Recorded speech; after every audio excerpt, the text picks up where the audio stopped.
thank the universal truth and the absolute laws of nature for guiding me, protecting me, and giving me the strength to endure the imperfect.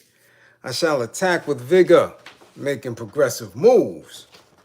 A divine mind knows, a divine mind shows all things work in divine order. All things work in divine order. All things work in divine order. Peace and power to the people to struggle. Salute, salute, salute. As you come on in, know that this is a safe space.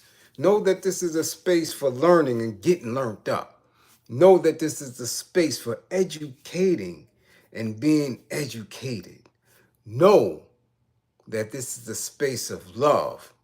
This is a space of intelligence, a space of questions and answers and comments, of engaging thought. This is a space of self-thinkers, all united to seek truth on our path towards liberation. As you come on in, let your classmates know that you are here. Let your classmates know that you are here. Share, share, share. Yes. Don't be foul and think you're the only one that's going to get all this information. All right? Do you understand that? My classroom assistants, make sure all contact info is in the chat for the duration of the class and encourage funding this war effort.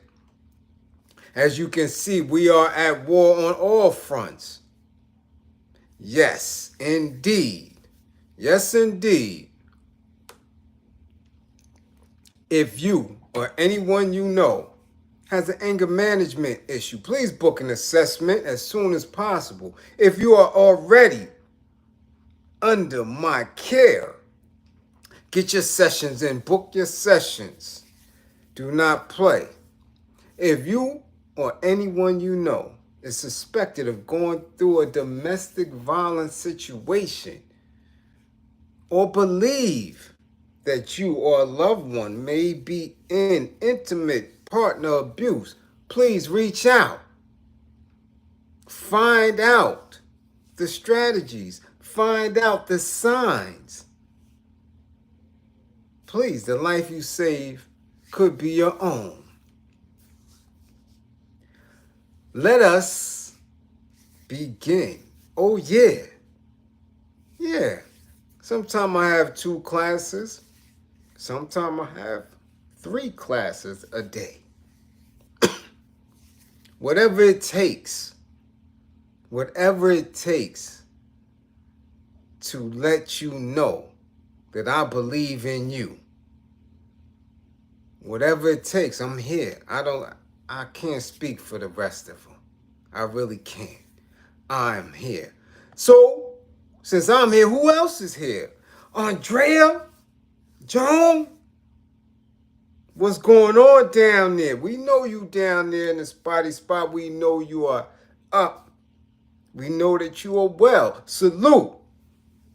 Nave. From one coast to the next. We got Andrea down in Florida. We got Nave in Cali. We got C. Bliz right in the middle in the Carolinas. We got Sade in Texas. Versace Broccoli, salute. Jeff Spark. What it do? We got T. Era in South Jersey. Home of Wendy Williams and the rest of them. Yes, we do. We got Leonard. You get a 55, Leonard. Don't know where you been, but you get a 55. Ken Williams, salute. Clarice, Dallas. You up for a live? I'm glad you up for a live. Cause you get a 55. Eric Carlos, salute. Black Queen to me. What's good? Tamara Smith.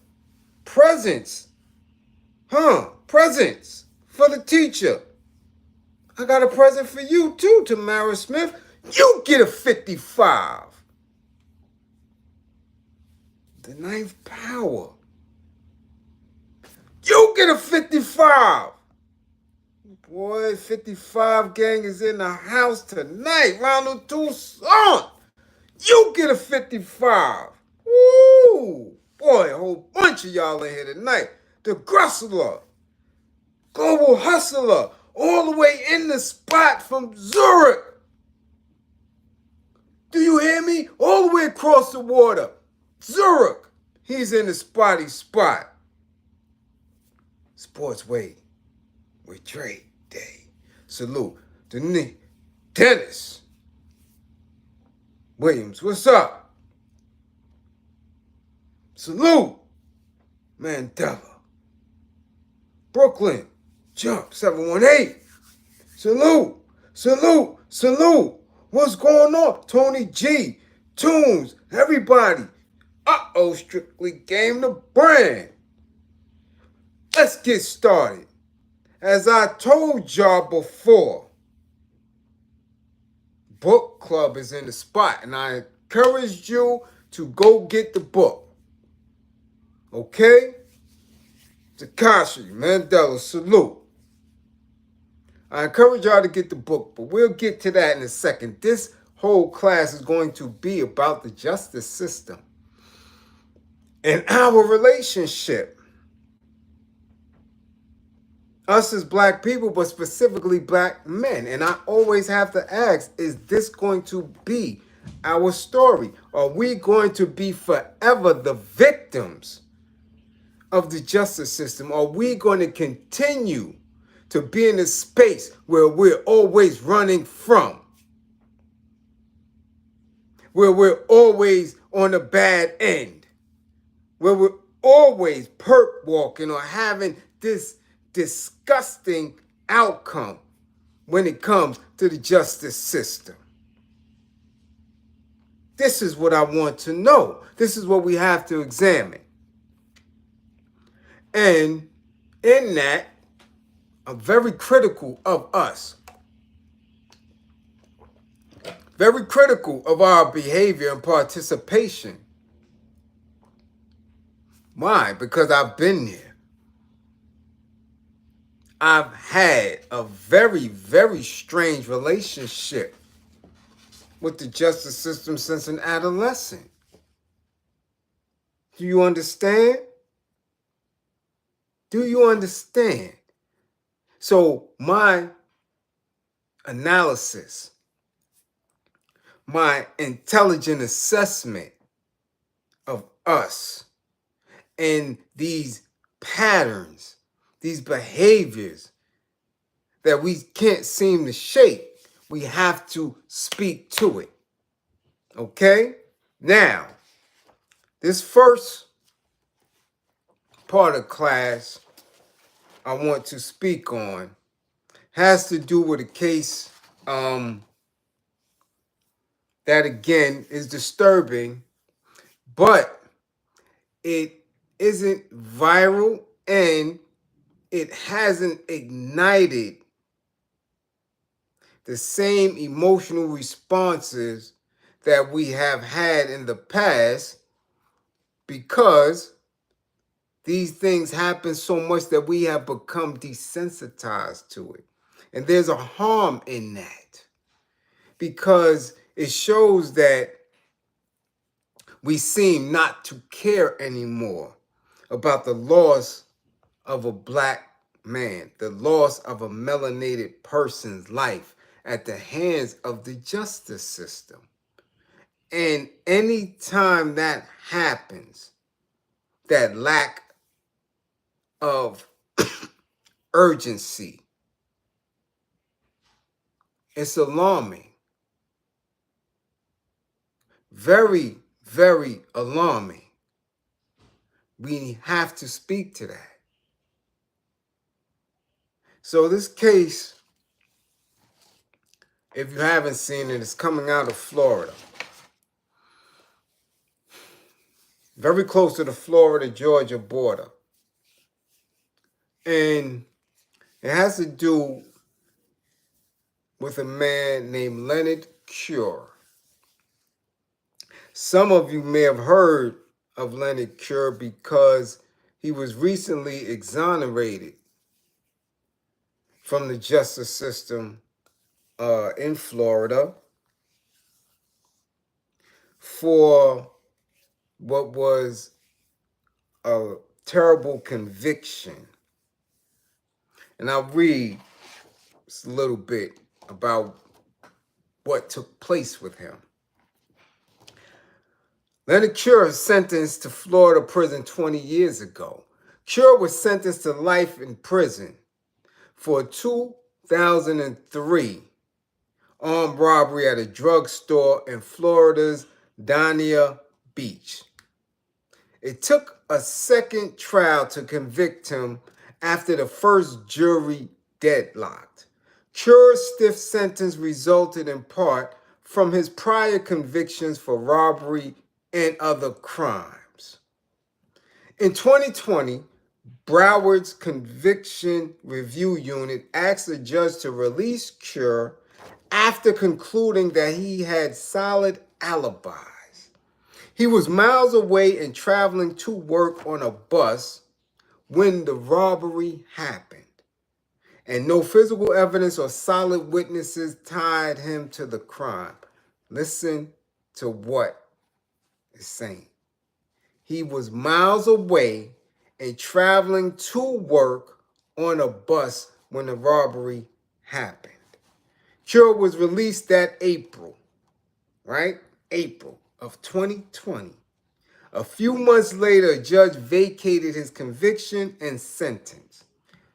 3 more years passed before Florida Governor Ron DeSantis signed a claims bill granting Cure $817,000 in compensation for his conviction and imprisonment, along with educational benefits.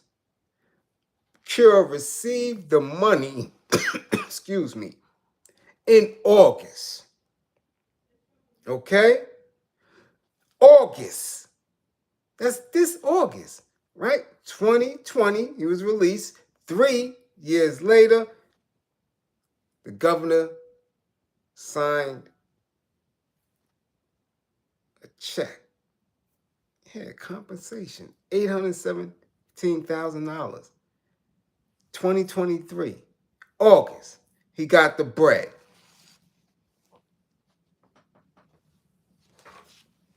And thus, we are where we at right now. A few days ago, him being stopped on the highway. I-95, I believe. Allegedly for speeding, for going close to 100 miles per hour. Salute, Big Swerve. Much appreciated for the super chat. Again, I want you to understand the man did 16, 17 years in jail for a crime that he was later exonerated for. Now he's been home 3 years, and in August he gets $817,000. Which brings us to now where he was unalived at the hands of law enforcement on a highway. And that's his story. That's his legacy up to this point. Now, of course, his family are investigating, and I don't know if they hired him, but ambulance chaser Ben Crump is in the mix. And they're looking into what might have happened outside of what we've seen. Now, there's a video, and we see the video from a specific point as always. The point at which we see the video is when the officer is backing out. Well, he already had the weapon backed out, and is telling Mr. Cure to exit his truck, exit the vehicle. Now, I see and hear that, of course, the officer's out of pocket in his commands. So we don't know what took place up until the stop. Okay? But as any highway patrol, in my experience, as any cop that pulls you over on the highway, in my experience, they're always out of pocket. However, and we'll get into it later, there are specific strategies that one can use to make sure you make it home. As I always tell you, we are in a war zone, and you don't fight unless you are absolutely sure you can win. You do not fight because somebody's saying, come on, fight me. Okay? Nah. Especially when they already have their weapon out, especially when they're in the uniform of your oppressor, especially when they have the whole might of the government behind them. But most of us, for some reason or another, decide that that is where we're going to do battle. Now, as you can see, when he gets out of the truck, he's unarmed. He has on a tank top. And at first, at first, he's listening to the commands, but agitated. He's triggered. And as an anger management specialist, I can see his physical cues.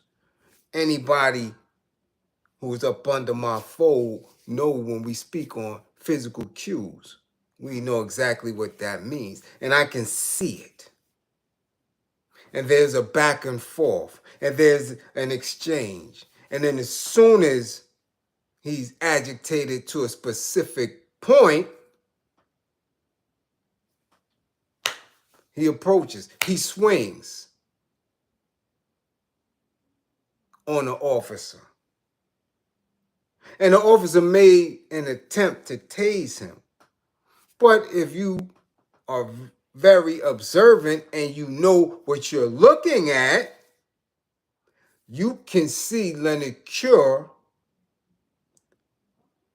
moving in a manner of which he looks as if he's using a 52 hand block and moving away anything that can come out of the taser to harm him. And he's moving quickly and in a manner of which he gets up on this officer, and now they wrestling. Okay? And he's getting the best, and he's leaning him over, and he's doing what he's doing on a highway in a tank top against his ultimate enemy. Leans him back. He got him over the truck. They struggling. They wrestling. They going through it. He got him all in the neck. He's handling the officer, and all of a sudden, it goes left. The officer gets to his weapon, and we don't see anymore. Of course, it's edited, and then it goes back, and Leonard is on the ground. And at that point, we hear and find out that he's unalived. Right there on the highway. And in watching it, and in other people watching it, again, if this was 6 years ago, there would be national outrage. If this was 10 years ago, This would be international news. But so many different incidents of violence, of police violence, of black men, of melanated men getting gunned down, that now has become a shrug of a shoulder.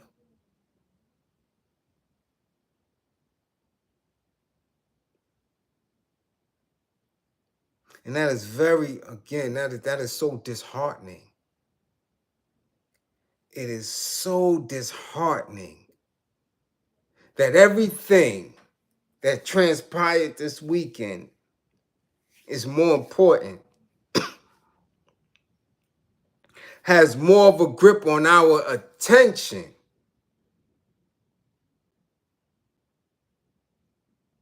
than this man losing his life on a highway. Now, when I did the research and continuously looked up different articles in different spaces, come to find out this particular officer was fired from another precinct in another state for being very abusive during traffic stops. Oh, you hear me now, right?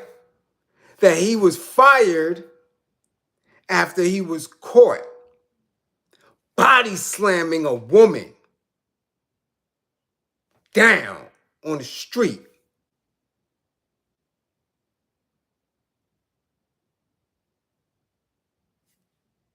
This is his history. This is his history. An OFE, Euro, police, with a history of abuse of power, abuse of authority, physically. Now we know that's a whole different struggle. That is an entirely different fight. Do you understand the layers of what is going on? Which is the very reason why we have to be on our best militant behavior in these streets. I tell it to you all the time. We have no time to play. We have no time to be caught up in our emotions. We have no time to make frivolous grievances against the justice system. Frivolous shit that we know is in play. It's their system. It's established. So either we're going to outsmart it, outthink it, and save our life until we can cause it to crumble, or we're going to be victims of it. Now, our condolences to the Cure family. Definitely, we empathize with that. But we have to be intelligent and give a very clear, critical analysis of what took place in order for us to teach our babies, in order for us as men, as formerly incarcerated people, as women, as people who understand that there is a bias against us. We have to have a critical analysis of what took place. Now, we don't know yet. They haven't done a toxicology report as far as we know. We don't know anything yet. This is just unfolding. But I just want us to look, if we so choose to watch this video, I want us to look at somebody and let us be very transparent. someone who has just received 800 and almost $20,000 from the government, what can trigger you to have a response like that when being pulled over? Law enforcement. Like, really now, because damn it, if nobody has been through it since being released, damn it, I have. I get tested every single day.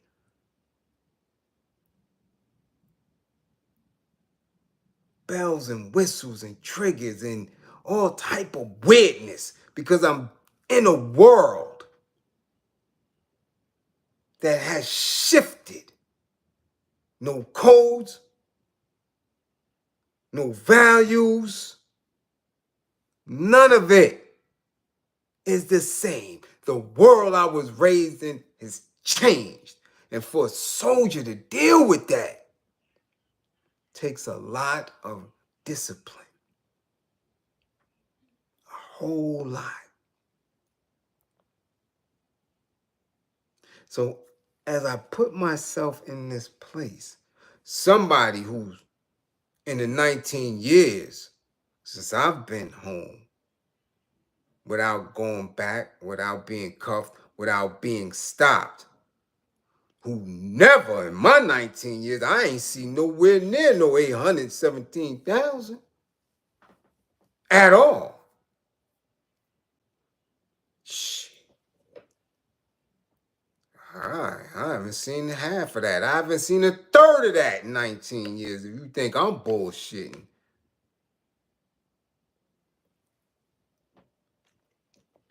What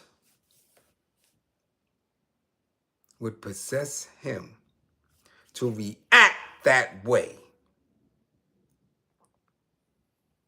Okay? What would cause him to react that way?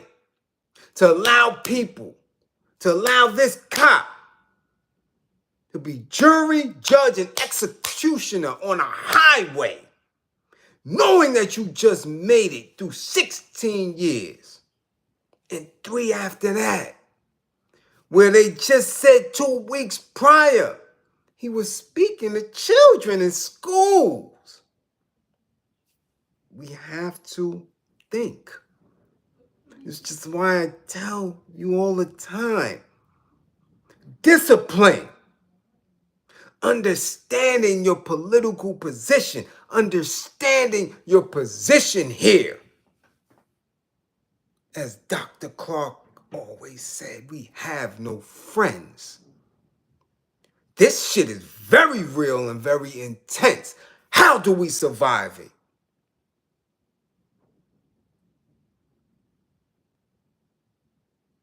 What was said that triggered him to that degree? As we watch it, we see that once the officer said he was under arrest, that was it. So that's where we at with it now. Now, I don't want anybody to ever believe that the trauma that one endures in prison isn't enough to have you spaz out and explode at the mere threat of going to prison. As we always say in this class, shit, you not guaranteed to survive your first night. As we see Sandra Bland, shit, she didn't make it. You understand? So we know how our people are consistently under the gun. And many of us, without anger management, without knowing themselves, without somebody showing them to de-escalate,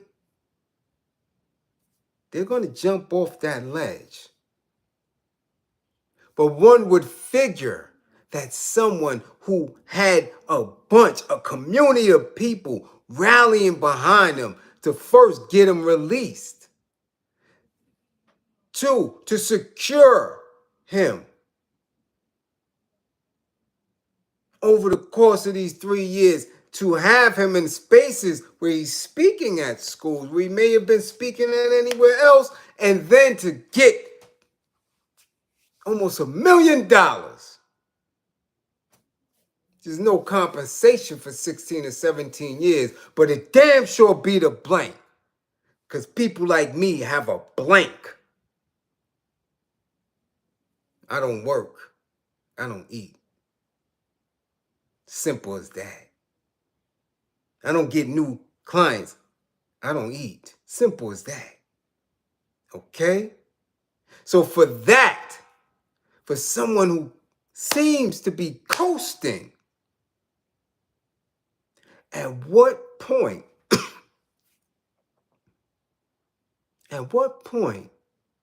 do you not just sit back and say, hold up, I may not have been speeding. This officer may be off his rocker and out of line, but I need to just sit down for a second and let this play out.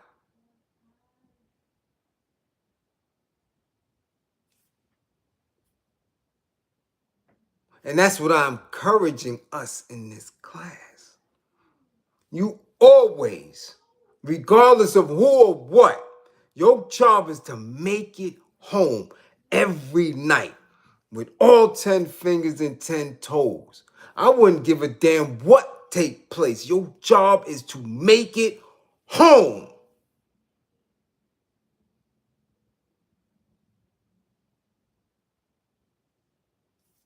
Do you understand that? Guerrilla warfare. And this is something that I'm going to have to get into more and more. All right? Because as I speak of anger management, as I speak on controlling the situations and moving with purpose, I have to also begin to start giving direction. Because I've been at this for a long time. I wrote the book, the All-American Justice System Handbook, and in the first chapter of the book, I speak of the mindset of how individuals are supposed to focus before leaving the house. Specific instructions. Because again, we are under attack. How do we move? What is our purpose? Where are we going? What are we looking at? Because when you're on your best, when you are moving with your purpose, you are going to be challenged.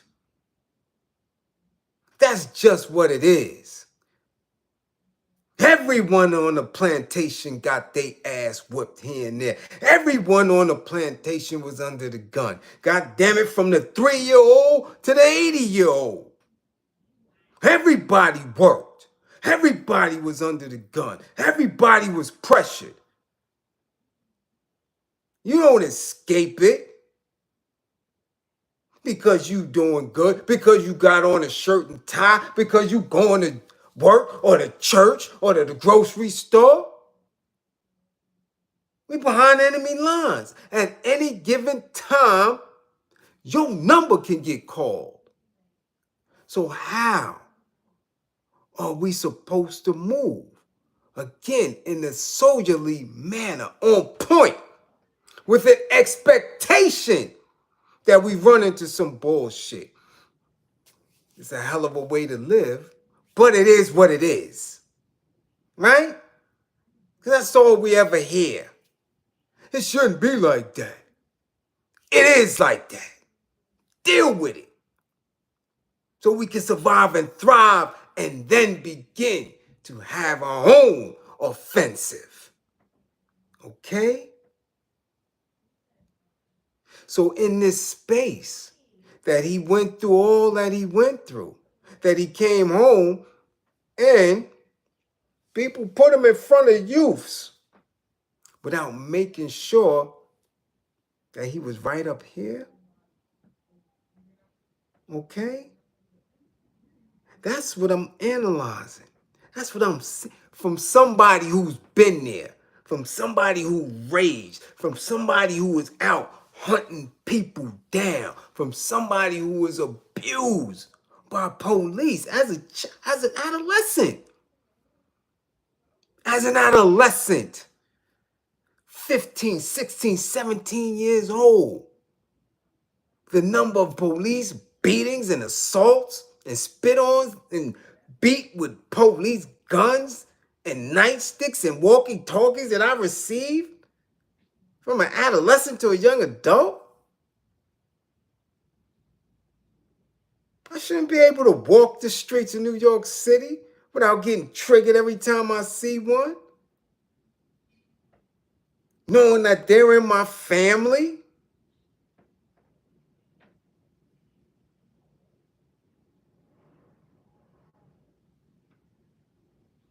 Damn it, we have to be on point. We have to make the mental adjustments, or we're going to continuously have that be our story. And black men, that has to stop. That has to stop. That can no longer be our story. Okay? There's a certain point when enough is enough and we start to organize, realize our potential, pull up out and away from these systems that continuously have us under the gun, and begin to make moves. Moves that will enhance the quality of our lives, even in our war. Okay? That's the most important thing.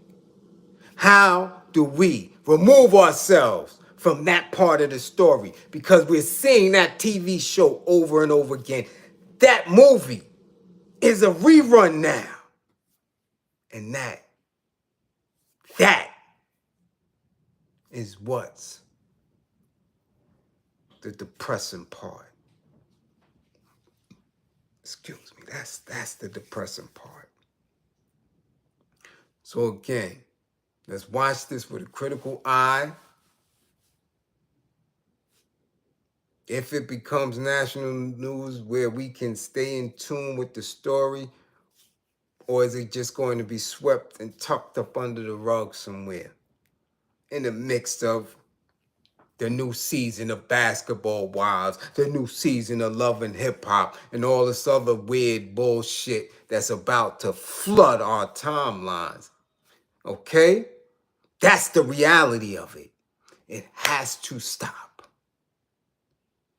And we have to be more responsible for ourselves and each other. Okay? Now, I told you all, book club was kicking back off. And this was the book. I said, get it. All God's Children. And I said, read the first 3 chapters. I don't know how many have done it. But I need to be on it because, again, this is the same story. This is the story about the justice system. The story of Willie Bosket. And most people from outside of New York never heard of Willie. But their children are the ones who are becoming victimized by the justice system because of him. The youngest person and first in New York State to be charged as an adult So it's very important. Get it. I'm telling you to start it. I'm telling you, book club is kicking off because there's a need for us to speak. Because the more we speak to it, the less we are victimized by it. And this is mean. This is a mean because it goes all the way back to the history of the Bosket name. Okay? And the slave masters of the Bosket family. And connected it from the 17th, 18th century all the way up to Willie. All the way up. Beautifully written. And this is what it is now. Get it so we can build on it. All right? So let's go through the first couple of paragraphs in the prologue. All right? The big cell door swung open. Right? A spindly passenger splayed out backward against the heavy iron bars. His hands were cuffed and shoved through a slot behind his waist. His feet, in heavy manacles, struck through an struck through an aperture, right? Just above the cement floor. An automobile tow chain snaked between his hands and feet. It was an entrance that promised little dignity. Emerging backside first into the world, his arms and legs stretched taut. Willie James Bosket Jr. looked like an insect pinioned for dissection, like an animal trussed for market. The prison authorities thought this a fitting arrangement for the man they considered the most violent criminal in New York State history, Dr. Hannibal Lecter, they like to call him. Now, this is a young man, a young melanated man. All right? The shackling ritual was required anytime Willie was allowed out for exercise or on those rare occasions when a visitor called on him. Otherwise, day after day, year after year, he sat alone in his specially designed cage. It was a prison within a prison, the most restrictive confinement of any inmate in America. His private quarters lay far beyond a series of electronically controlled slam gates, past a maze of gloomy corridors where the ordinary convicts were kept, the murderers, the rapists, and the drug dealers, and through a labyrinth of courtyards decorated with gargoyle-like carvings of masked bandits, screaming women, and judges wearing wigs from long ago. You came at last to the solitary confinement block with its smell of chemical disinfectant, and behind that, in the back of another great gate opened with an ancient half-long foot key, was Willie's chamber. Okay? It was perfect isolation. The guards were forbidden to speak to him, so the only sound he could hear as the head of the Department of Correction Services was fond of boasting was the noise of his toilet flushing. Woo! Willie's cell lacked even electrical outlets. They had been removed after he took to swallowing the light bulbs. Radio, television, and newspapers were forbidden here. The front of his cell was the standard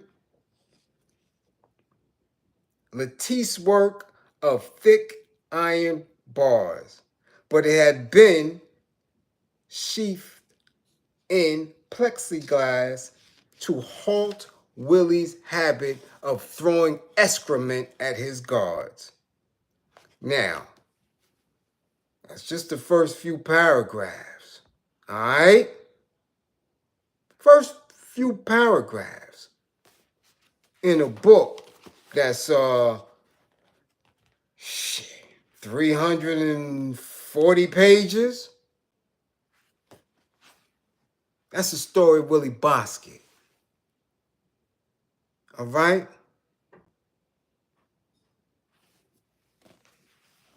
And that's recent history. Willie's still alive. Willie's still locked up. Since he was an adolescent. Been in a box like that in his own space. Shit. Over 30 years. And this is waiting for all our adolescents. Because since then, they've been building Supermaxes. They built Colorado. They built all this. Since then, Willie caught this shit in the 80s. Okay? So as you have these rap dudes talking about all this street shit and spinning this and doing that and encouraging our youth to be some anti-social, non-purposeful, bullshit-ass individuals ready for the jail cell, we need to discuss this. We need to get in depth. So when you get in this and you get in my book, the All-American Justice System Handbook, while you're funding this war effort because that's what it takes, going to have a wealth of information that's going to be useful every day to keep us focused, on point, and using our lens to make sure that we're not victims. All right? So let's get on point. Let's do what needs to be done for each other. For each other. Because nobody else is going to do it. I don't see nobody else doing it. I don't see it. I don't hear it. So if it's not in this class with the mere 70 people, you understand? It ain't going to get done. I'm sorry. It's just not. It's just not. And even the most committed get burnt out with bullshit. All right? So again, don't believe in me. Believe in my belief in you. We will win. But we got to walk it. Can't talk this shit. We got to support each other. We have to love each other. We have to inform each other. And we got to be there to fight, to get down with each other. And check each other when we are wrong. So again, we send condolences out to Leonard Cure's family.